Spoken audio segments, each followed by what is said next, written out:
And we should probably acknowledge that, quote, mistakes were made, unquote, with the Remastered The Last Day. And the spine reads, form and void. Ahem. Mistakes were made. How are we going to fix it, Kimosabi? And by, quote, we, unquote, I very much mean, quote, not me, unquote. What we're working on right now is getting Alfonso to print glossy, title-sized stickers, permanent stickers, that we will be stickering the copies that we have here. There was this weird undernote from Diamond that some of their copies said The Last Day and some of the copies said Form and Void. And I don't think that's the case. I think they all say Form and Void. And they found out because a retailer sent a copy back and said, this doesn't say The Last Day on the spine, it says Form and Void. So they replaced it. How they could have replaced it, I don't know, because they were completely sold out of The Last Day, as far as we know. And the previous printing isn't remastered. So we're waiting to find out how that shakes out. I think if following it to its logical conclusion, they're going to find out that all of their copies say Form and Void on the spine.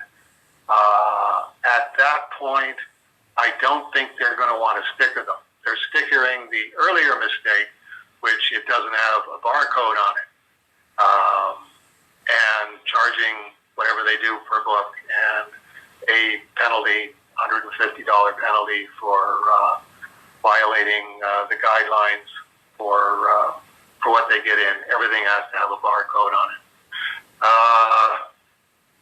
But the stickering the title is going to be a very, very delicate process because it's a very narrow parallel line space, and you want it lined up so that it doesn't look like we got the lettering on there crooked. And that's going to be Rolly's job when the stickers are produced. Fortunately, we don't have to fix all of them. He doesn't have to do 800 of them, a week from now, because we're not going to sell 800 a week from now. So it's a matter of as they're reordered, and I already had Eddie give Diamond a resolicitation for them, an offered again, because they only ordered enough copies for what they had orders on hand, and those have already gone out to all of the stores. So now the people who are late to the party and the people who are finding out about the remastered edition are, going to be ordering the book, and Diamond's not going to have them. So let's get out ahead of the problem. Diamond works best with stuff that's in previews. It was in previews. This is how many orders we got. Here's how many we need. Diamond also got the 50 overage. Marquee, doesn't print exactly to the copy. They have a 5% leeway either way on the print run. You either get 5% fewer copies or 5% more. This turned out to be 48 copies. And Diamond got those and went, what the hell are these? We didn't order these. Not only didn't we order these don't have barcodes on them.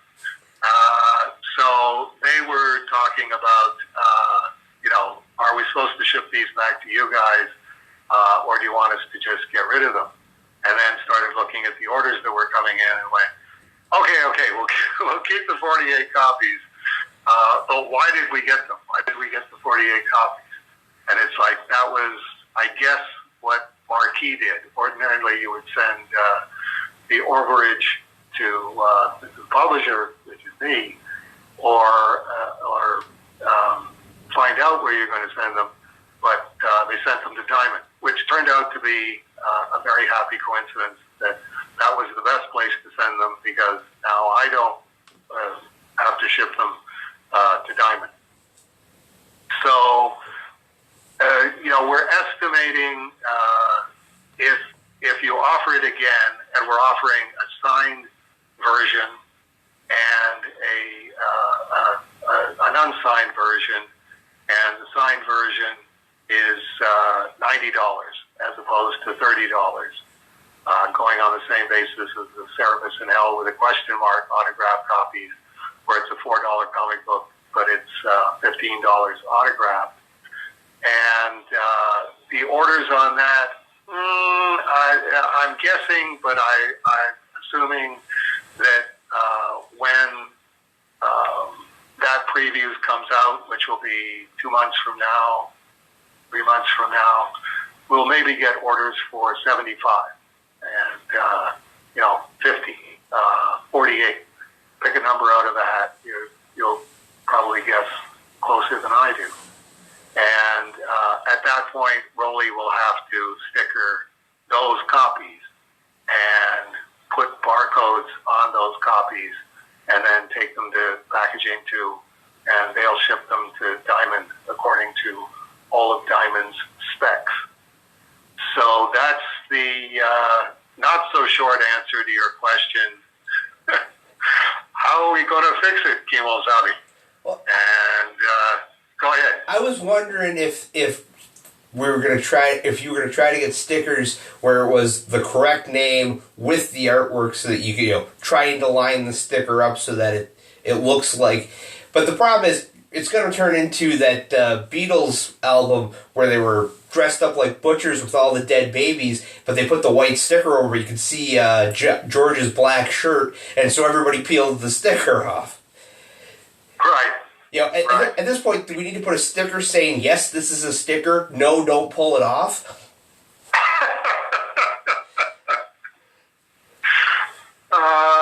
Yeah. You're still going to have people pulling the sticker off. I even said in the fax to you, I don't know if you've had a chance to post that yet. I am thinking of putting the sticker on the spine, or getting Rolly to put the sticker on the spine, but then putting another sticker inside the book that says, Rolly put these on by hand. If you think you can do a better job than Rolly, knock yourself out. Here's your sticker, and you can line it up as close as you want, and hopefully you'll have the fingers and nerves of a brain surgeon, because I think that's what we're talking about here. Having put stickers on stuff where it has to be precise, I've learned that the secret is to get your hand to do the work and your brain to not think about it. And then it goes on perfectly. But as soon as you're like, well, I got to make sure it's straight, that's when all of a sudden you're at a 35-degree angle going, how the hell did that happen? Right. Let's get the brain out of here. Hands, do it correctly. You're the ones closest to the problem. You do it. I'm inclined, personally, like with the copy that I will be keeping for the Cerebus archive, and with the Remarqued edition, which we can talk about a little bit here, I'm going to leave it as the rare Form and Void, The Last Day. Well, this is the last day with Form and Void on the spine. As I said to myself, and I've said a couple of times, I'm calling them The Last Void or Form and Day because it's funny, and because, that way, if the 1,000 copies sell out and the hardcovers come and go, and then all of a sudden it gets a reorder kicked in, or, okay, you're going to print another 1,000 copies, that edition will most likely be 100% perfect. Everything will be golden, because we're going to go over it with 14 fine-tooth combs. And then every edition after that will be, oh yeah, it's that same file. And as long as nobody grabs the wrong file, it's going to be The Last Day forever. So, yeah, I mean, I kind of think having it where it's a printer mistake, but at the same time, it's real funny. Yes, it's really funny, and it's unique. It's in that category. The same as it also raises the question of because it says form and void on the spine, and it doesn't have a barcode on it. Presumably, it's in mint in that condition. So if we put permanent barcode stickers on the books, then we're basically defacing a specific artifact. That this is what was printed. This got added to it. Overstreet is very, very strict on that. That you can't stick something onto the book and say that it's still in mint. It's mint is how it came from the printer. So again, I'm inclined in the direction of saying I'm pretty happy having last day copies that don't have barcodes on them. And the barcode situation will be addressed for Diamond's purposes, but Diamond's really the only people where that purpose exists. Apart from copies that will sell in town at Looking for Heroes. Which now leads into the for all the Service fans who have stopped listening to this and stormed out of the house and driven as fast as they can to the local comic book store to see if the copy of the last day that they ordered is in their file, so they can buy it and have it mint without any stickers, without anything on it. The guys who come, the Johnny-come-latelys who come in 6 months and get them with stickers, hey, Dave's got mint copies for $100. Shipped directly to you. And not only will Dave not sign them, he'll send you a picture of him breaking a pen. That's a theory too, but now you're confusing everybody. Because I don't think the books... I don't know how many of the books are in the stores. I don't know how the store that returned the book or complained about it got the book. Since Diamond has this fine mesh screen that everything has to come through, and if it doesn't have a barcode on it, it doesn't enter the Diamond system. And that's not a suggestion. That's an order from the top. So Michael G commented on a post saying, hey, because the Chris W. Remark edition picture you sent me, I had posted that with the faxes to Chris, and what was going on type thing, and he commented going, does that copy say form and void on the spine like the one I just bought? So apparently someone at Diamond must have went, we can figure this out, and just started shipping them. I guess.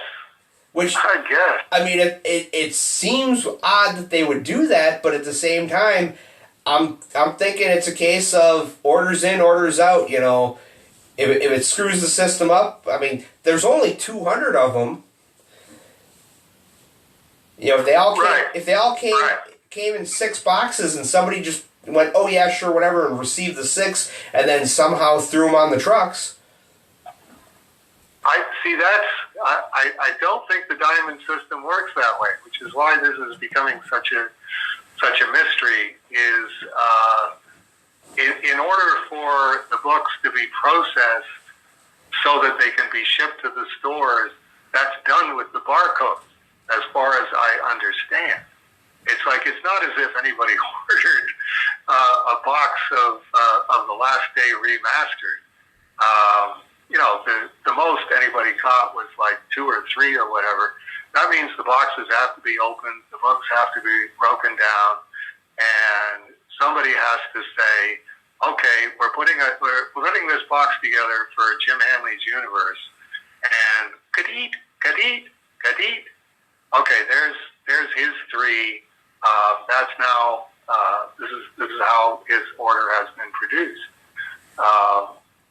Otherwise, they're sending him free books. How are they going to tell? How did Jim Hanley's universe get these? Now called JHU. I understand it's not called Jim Hanley's universe anymore. But I digress. So it will be interesting. And yes, I hadn't even thought about that angle. That there are only 200 copies of Diamond, and what is Diamond's situation on them right now? Have they said, okay, don't ship any more of these? In which case, are they going to put permanent barcode stickers on the books? And if they do, yes, you might be wanting to get in your car and drive out to your LCS and go in and go, have you got The Last Day by Dave Sim Remastered? It just shipped, and yep, it's a non-barcode copy. I don't know that Diamond will tell us how many non-barcode copies there are in circulation, but as the saying goes, even as we speak, this is going on. That's so dramatic. I just love that it's not my problem. I mean, I feel bad for you and Eddie and Sean and, the whole team and everybody at Diamond that's got to deal with this headache. I just enjoy the fact that it's not my headache. Yes. I mean, anything I can do to help the team, yeah, let's go. But at the same time, it's like, well, I didn't get asked to proofread this one, and if I did, I didn't do a real good job. Well, that's why I feel really bad for Eddie particularly, because when he proofreads the trade paperbacks, he's reading them like multiple times. I won't even say how many times that he reads them, but it's like he's going through with a fine-tooth comb to get everything. Sean is an absolute OCD perfectionist on everything. And I found out about the barcodes because, this was Matt Demery at Diamond and Eddie Kana going back and forth. Okay, what is the situation? What's your vector kind of thing? But it wasn't until Rowley took a copy of The Last Day over to Alfonso's place that and we were trying to figure out how to and this will lead us into the Remarqued edition thing again. Does Alfonso have a process for protecting a painted image on the cover of a book that doesn't look intrusive? Basically, lamination on top of the lamentation. And it was Alfonso that said, I think this is the wrong name on the spine. And it's like Rowley went, yeah, it is. And, came back after they had finished doing what they were doing and went, okay, I have to go through all of these boxes. And it's like, I don't think you have to go through all of the boxes. I think it's a slam dunk that they all say form and void on the spine. That's a mind-boggling coincidence that it could go through all those layers, all that length of time, and this was the first time that somebody noticed that. It's almost, I dare say, supernatural. I think I sent my copy to Rick Beach because I had finished proofreading it, and he had sent me his most recent book. So it's like, well, okay, you're sending me your pagan Alan Moore stuff. Here's my monotheistic The Last Day. So, but I would bet dollars to donuts that the copy that I sent to him, A, didn't have a barcode on it, and B, said form and void on the spine. That's from the little bit that we shared back and forth, Sean's pretty sure it was his mistake that he had the wrong overlay for the cover. You know, he was using the Form and Void overlay for lining everything up, and had changed. Went through to change things so that it was correct, and I think it was deleted the barcode and forgot to change the name on the spine, but changed the front cover to what it's supposed to be. Reading between the lines, that sounds what he said, but it's one of those.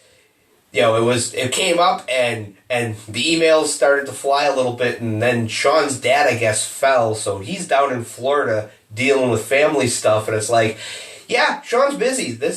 We're not going to hear from him unless the house is on fire and we need his help moving stuff. It's not going to happen.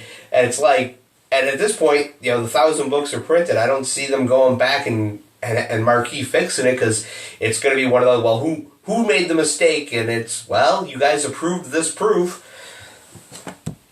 Well, it's mistakes happen. Looking on the bright side, it does say volume 16. It doesn't say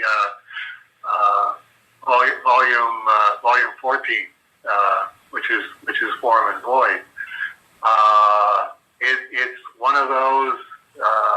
There's no real explanation of how this could have happened, and I had no idea that Sean had the family emergency in Florida.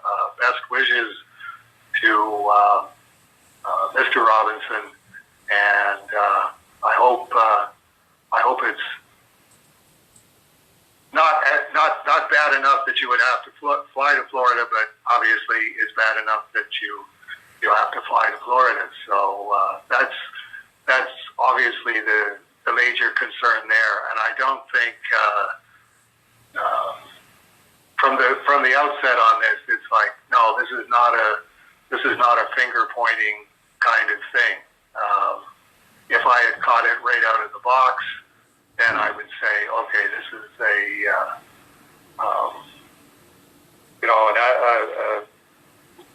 somebody has to take the responsibility for this. It's like, no, everybody was completely blind to what was going on. Now we just have multiple different ways that this is going to be solved, or if you're of my philosophical bent of mind, is not going to get solved. I'm perfectly happy with the book as it is. I can understand people not being happy with it and wanting it to be fixed, and we will do our level best to accommodate you. If you go, I really want this to say the last day on the spine, and I will accept a glossy sticker. Dave Sim, I'm sending this back to you. I want you to do it personally. I'll be happy to do that, and then you can blame me if it's crooked, because I let my brain into the deal instead of just, as Matt says, letting my fingers do the walking. It sounds like a fun party game. Pin the title on the spine. Yes, there's an idea. A convention activity. Fun, prizes. How much have you told the Amok viewership about the Remarqued edition? Other than the picture of Chris's and the next two prototypes, nothing. Okay. All right. And you got the scans emailed of the Brain Trust personalized copies. Okay. Did you? If I haven't gotten them yet, they're going to come over the transom tonight. Right. So I think that's probably the best way to announce it, is to say, here's what it is. This will be the next thing that Aardvark Van Heim will be doing. I'm trying trying to do smaller scale, quick turnaround items coming off of a Waverly Press, bells and whistles, 30 days and 75-day countdown to it, Kickstarters, to you can just go to cerebusdownloads.com and there's a button there and you can order one of them. That's what I'm trying to get this one down to. So I'm not going to, I'm perfectly fine with you running all of the material that's been going back and forth between you and me, and getting the brain trust to give me ideas on pricing. Here, I've never done this before. I don't think this is done too commonly. What do we charge for this? So that I can make back some of the money on the last day, which is really $12,000 worth of soft covers that Diamond has ordered 3,000 copies of, or $3,000 worth of, which leaves a $9,000 gap, which I would like to close up so that I'm not using up $9,000 worth of Strange Death of Alex Raymond creative time on dead books. What can I do with these books so that people will buy them, will be happy with them, and it'll help bring the 9,000 down to, I don't know. You tell me how quickly we can get the 9,000 down to smaller thousand. So we'll leave it at that for now, and you're completely authorized to explain all of the back and forth that we've been having on that. Most of which is having to do with preservation. It's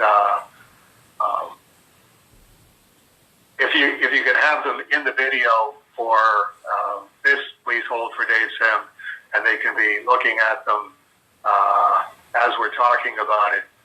It's silver metallic ink, Sharpie, Cerebus head, and then I ink on top of it, which works really well. Gerhard has signed 100 copies, so potentially there's 100 of these, although only the 10 have been produced so far.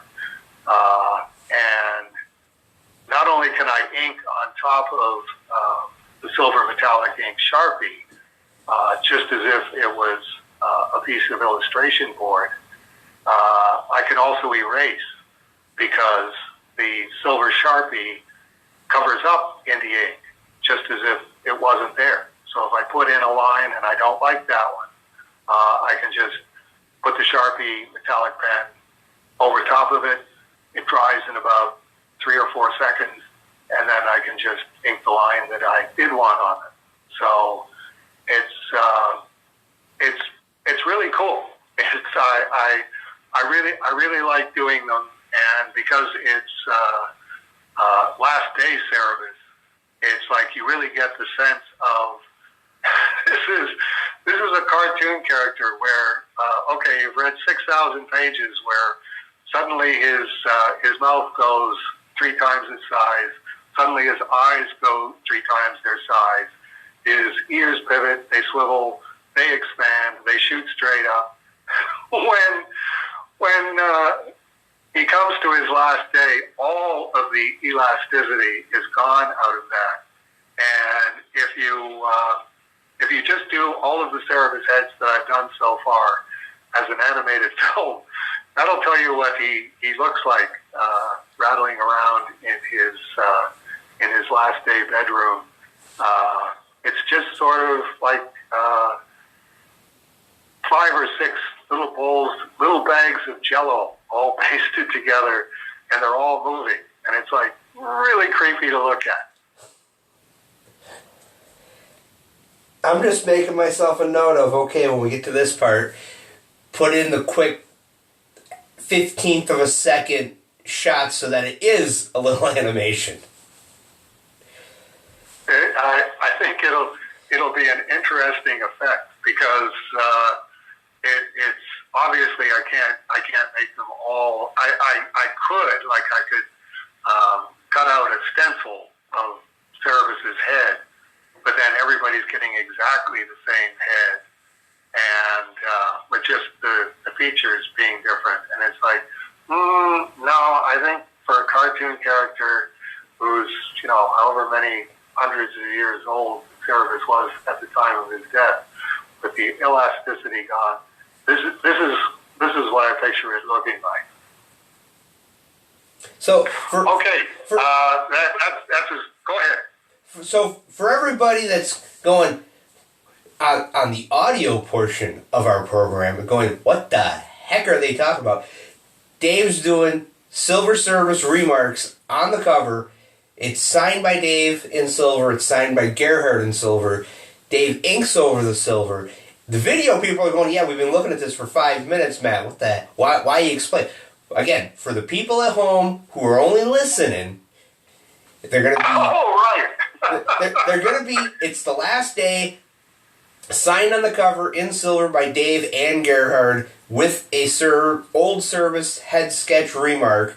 They're going to be available on Service downloads at some point for XX, possibly X Canadian, because Service downloads is in Canadian. I think there's a way of getting it so it's in American money when you're doing the PayPal, but that's the technology part that we all go, just throw money at Dave until he's happy.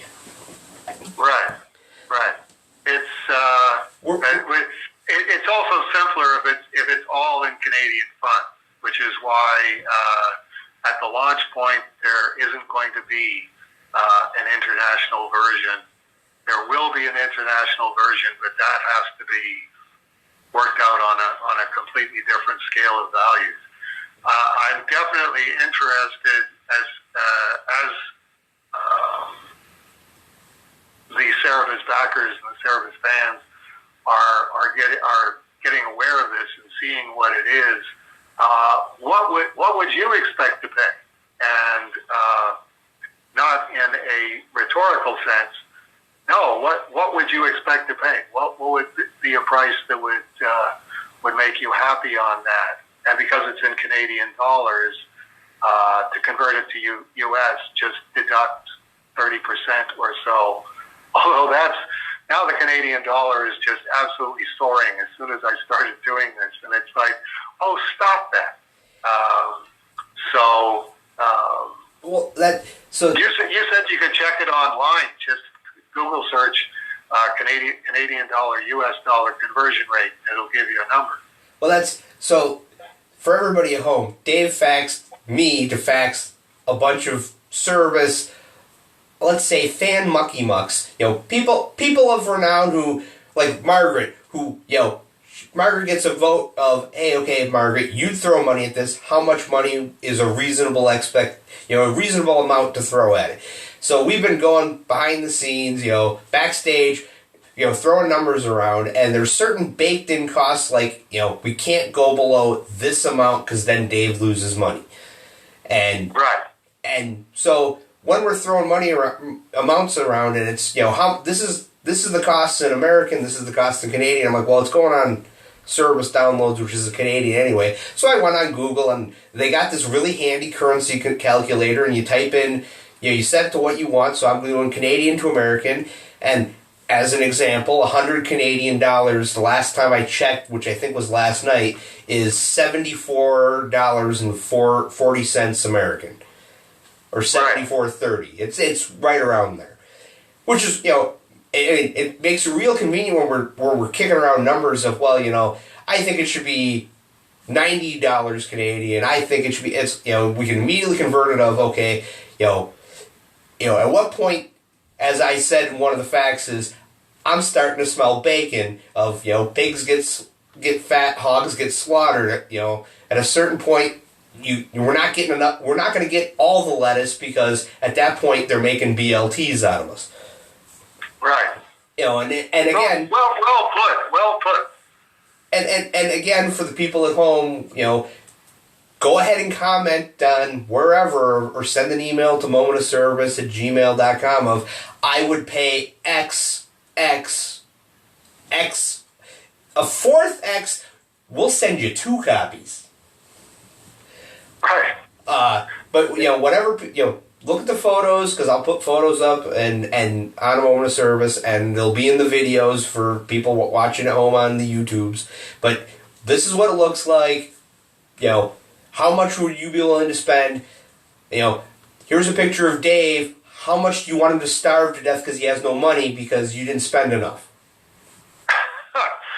And I'm also doing this right on the heels of the Turtles 8 for the specific reason that this is the point where the Cerebus collectors' wallets are hurting the most, which means this is the point where they're going to go, oh, I don't know, I'd be willing to give you, this much, and it's not going to be as much as they would have said if I had done this back a month before the Kickstarter, because I think that's one of the things that I want to establish is the Waverly Press. It's definitely lucrative, but the fulfillment time is so telescoped that I can't treat it as revenue. It's the world's biggest windfall when it gets here, but in terms of revenue, it's not really revenue. So this is, okay, what can I do once a month, let's say, or once every 2 months, more likely, at Cerebus Downloads, where it's real simple. You go there, hit the button, you input your information, boom, it goes to you. And how much revenue can I get from that so that it is actually revenue? This is how much Aardvark Anaheim makes every other month, if we can sustain it, which is a big if. Or is it this one sells better than that one? So at some point there's a core of this is how much money Aardvark Anaheim can make every 2 months on these. Sometimes a little more, but this is the lowest common denominator. This is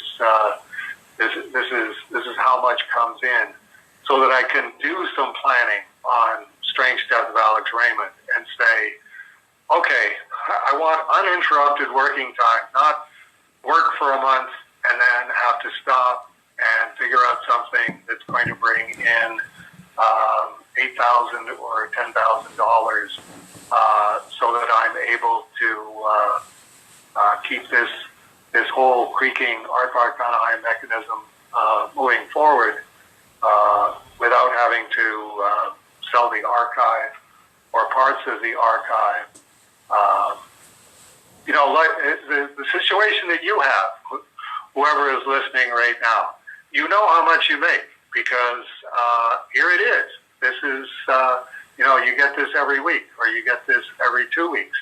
I don't have that, and it's definitely causing Grandpa whiplash to have to keep moving from, okay, Grandpa has no money coming in, but he has to work on this obsessively complex storyline. Okay, now Grandpa has to move completely over in this other direction so that he has money coming in, and it's going to be a long process. It's not going to happen overnight, but I'm hoping everybody can indulge me on this, so that coupled with the $400 or so, little less than $500 that comes in on the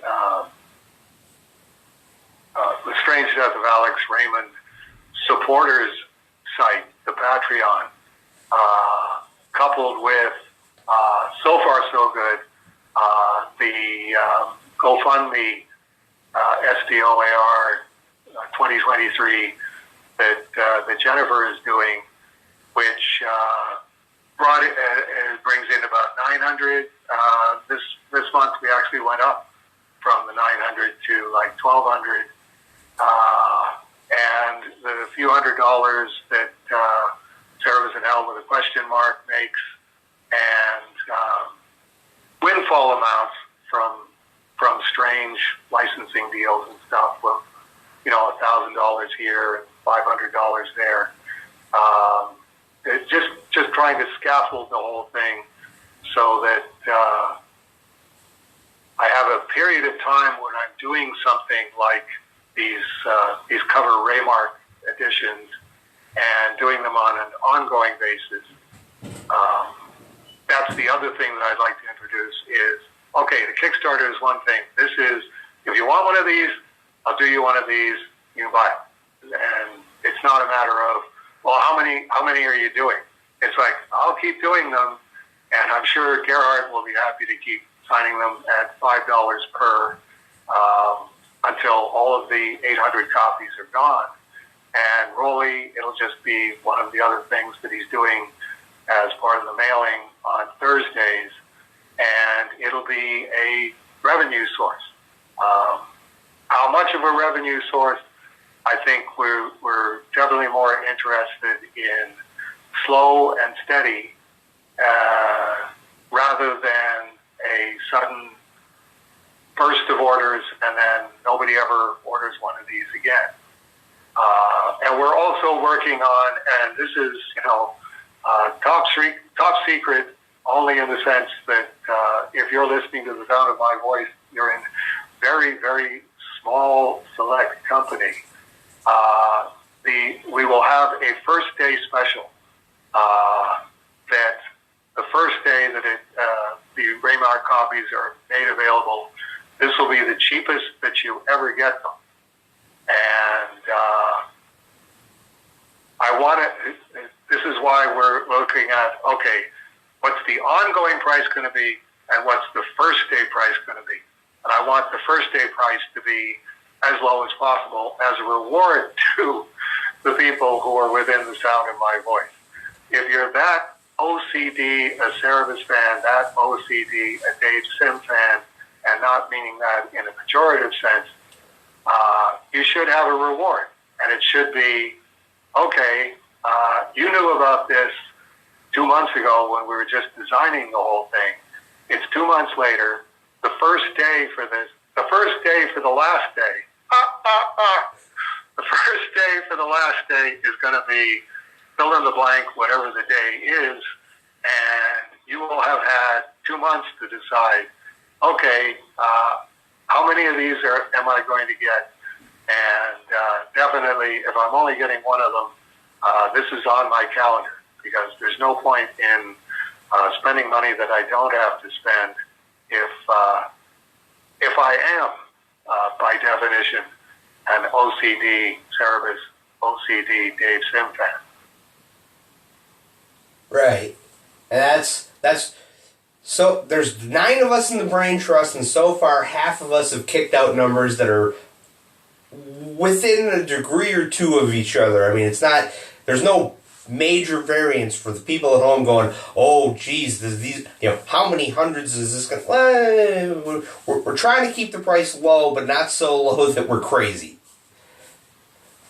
And we can't discount Oliver's suggestion, which was $1 million. It would be expensive, but you'd only have to sell one of them. True, and for $1 million, I think Dave might deliver it to your house. Yes. Might. Yeah. Big might. Actually, Dave would probably fly you here. Okay, that's as far as we're going to go on the Remarqued edition.